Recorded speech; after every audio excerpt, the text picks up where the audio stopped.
Okay guys, tadi kan aku beli seat panjang ni kan. So aku dah letak dia punya bracket lock seat ni. Nampak ni, dia tak tergantung macam tu tadi. So ni, kalau kita tarik, so kau akan nampak tu.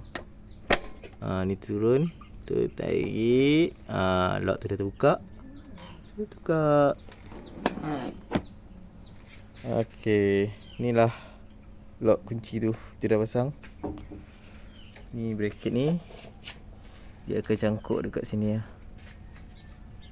Okay, kita tengok. Nampak? Kena tarik ni dulu lah. Tarik. Kau nampak cangkuk tu? Tu lock. Kena tolak sikit. Dia tak turun pula. Tu.